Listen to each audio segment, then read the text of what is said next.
Warahmatullahi wabarakatuh. Ketemu lagi dengan saya Kirong Gewarsito di Aryo Sutaman. Dulur, di kesempatan pada siang hari ini saya masih berada di Sukorame, tepatnya di bagian timur dari pasar. Nah, saya nanti akan coba-coba review nih seorang pengusaha tempe kawan-kawan. Nah, nanti bagaimana prosesnya kita lihat ya.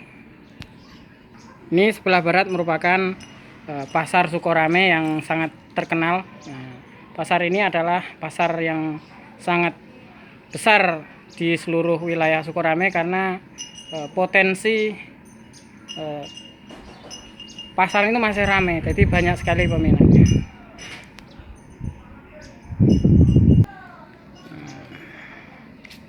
Nah, ini kawan, saya sudah berada di depan dari rumah Mas Eko, salah satu pengusaha tempe. Nanti kita akan tahu, tanya-tanya nih bagaimana solusinya membuat tempe, mungkin ada masalah pada tempe. Oke kawan, sekarang saya sudah berada tepat di kediaman dari Mas Eko. Nah, ini orangnya. Jadi kawan, di tengah musim pandemi ini kita harus tetap berkarya, semangat untuk bekerja meskipun kondisinya itu masih keadaan sulit. Nah, ini banyak, ada 2 karyawan yang setia menemani Mas Eko. Nah, ini adalah proses pembuatan tempenya guys. Ini jadi sudah dicetak, bentuknya itu seperti ini. Nah,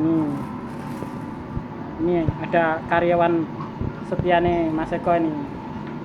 Mbak, monggo bisa diperkenalkan, silahkan Mbak.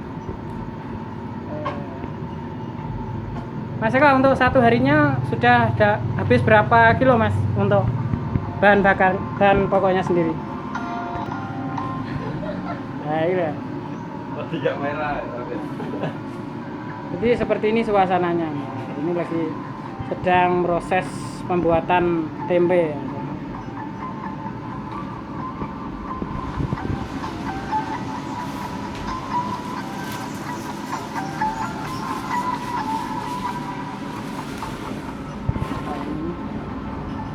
Ini masih bahan mentah.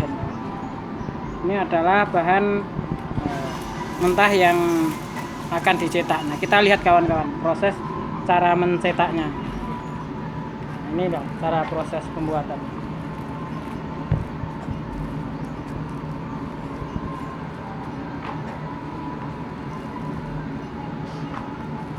Jadi membuat kreasi ini butuh keterampilan, ketelatenan.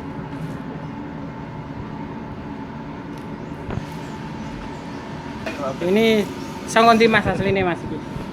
Kalongan Pak Ben. Nah, jadi jauh-jauh dari Pekalongan. Nah, di sini jadi pengusaha tempe. Ora masalah, yang penting lancar.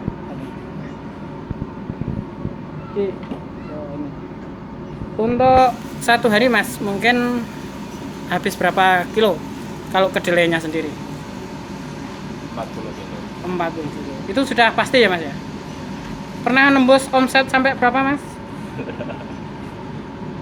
Keuntungannya mungkin bisa diceritakan ini bagi kawan-kawan yang ingin mungkin seproporsian dengan Anda nih, yang ingin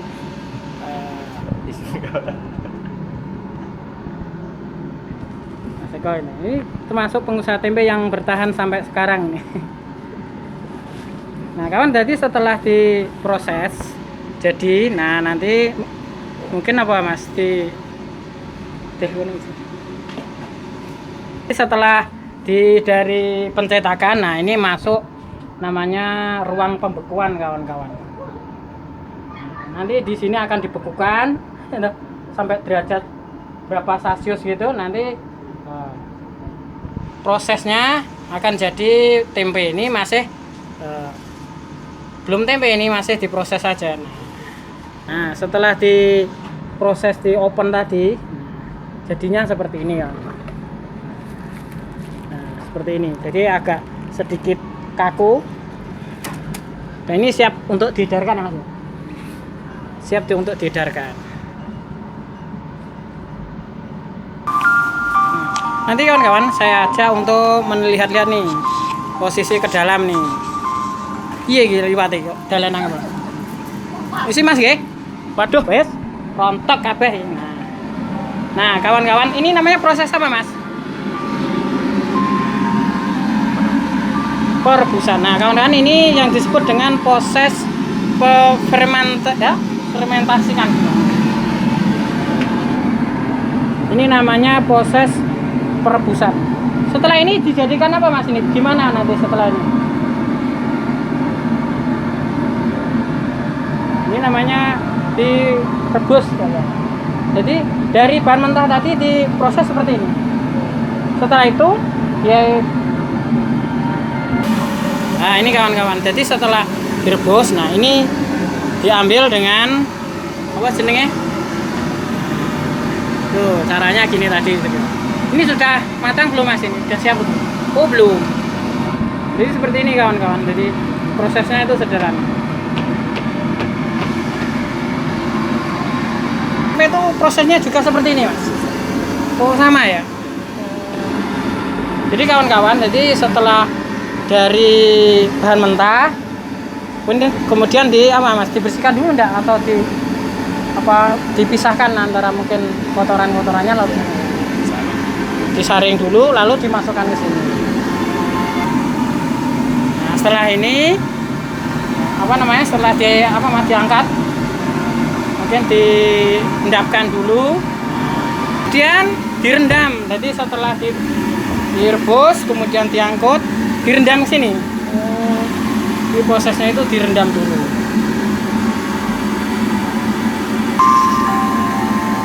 Nah, ini setelah dari perebusan ya. Setelah proses perebusan, kemudian diendapkan dulu ya, diendapkan di sebuah gentong. Nah, ini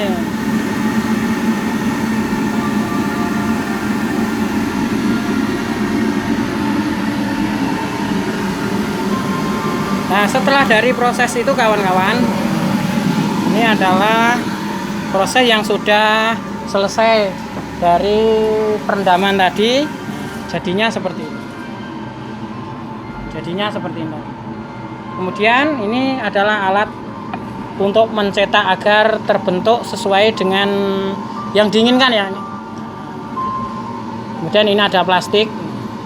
Ini juga bekerja sama dengan obat nyamuk.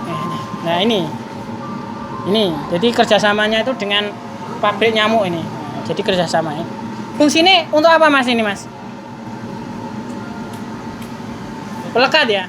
Nah, ini digunakan sebagai pelekat. Jadi kalau pengusaha tempe itu mesti bekerja sama dengan obat nyamuk. Karena mereka berkaitan. Nah ini tujuannya nanti agar bisa melekat.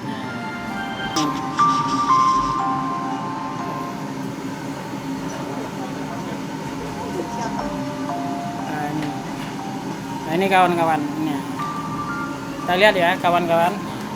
Jadi ini adalah dari api ya, obat nyamuk tadi. Nah tujuannya itu biar tidak pudar. Nanti kita bisa lihat. Nah ini mbaknya. Nah ini prosesnya. Nah dia ditutuli dengan api. Mungkin kalau di staples nggak bisa, atau di dilem. Nah, susah nanti malah. Nah yang praktis, cepat, hemat.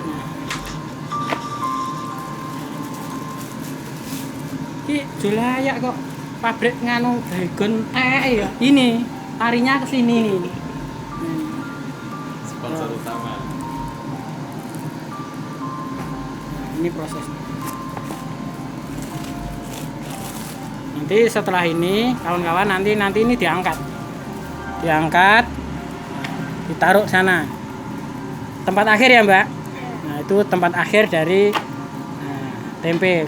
Kemudian setelah nanti baru diedarkan, itu menjadi tempe yang sudah jadi siap edar. Memang kawan, di tengah musim pandemi ini kita harus tetap berkarya meskipun keadaannya sulit. Kita bukan alasan untuk kita malas-malasan.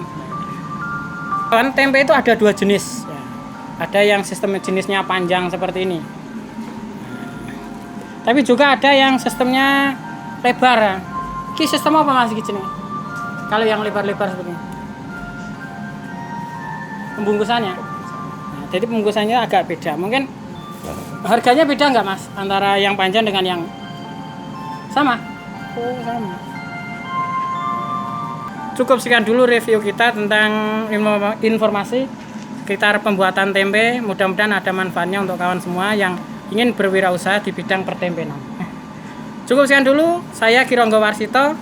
Terus bersemangat untuk kemajuan bangsa. Aryo Sutaman Jaya.